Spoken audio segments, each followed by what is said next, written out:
2 শতাধিক স্টুডেন্ট মারা গেছে, কেন বলা হচ্ছে 20 জন মারা গেছে? প্রমাণ লাগবে আপনার? আর্মি যে ইয়া করছে, দেখেন আপনি প্রমাণ নেন, ভিডিও সহ প্রমাণ দিতেছি। এই যে কেন আর্মিরা কেন গায়ে হাত তুলবে?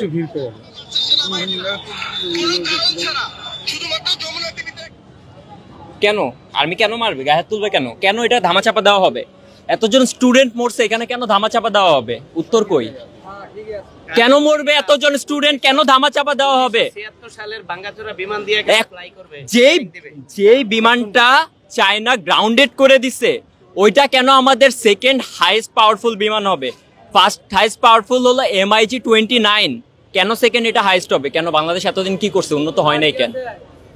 আর কেন আর্মির কি ঠেকা পড়ছে যে এটা গোপন করতে হবে? কয়জন মারা গেছে রিপোর্টে, কয়জন কে করতেছে? সব রিপোর্ট করতেছে, সেন্টিমেন্টাল রিপোর্ট।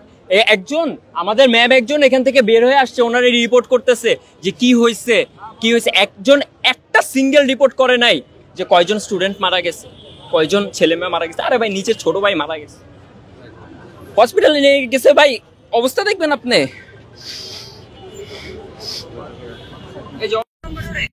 এগুলো হলো অবস্থা, এগুলো রিপোর্ট নাই, সব রিপোর্ট অল্প কিছু জন মারা গেছে। কেন ভাই এগুলো লুকানোর কি আছে? ভাই হাজার হাজার পোলাপান্ডে হেলিকপ্টার দিয়ে নিয়ে গেছে, রিপোর্ট করতেছে যে 20 জন মারা গেছে, 25 জন মারা গেছে, 100 জন আহত। দেড়টার খবর 100 জন আহত, এখনো কি 100 জন আহত থাকে? এই মেডিকেলে কয়জন আসছে? এই মেডিকেলে তো 100 অধিক আসছে, তাহলে কেন? কিছুক্ষণ আগে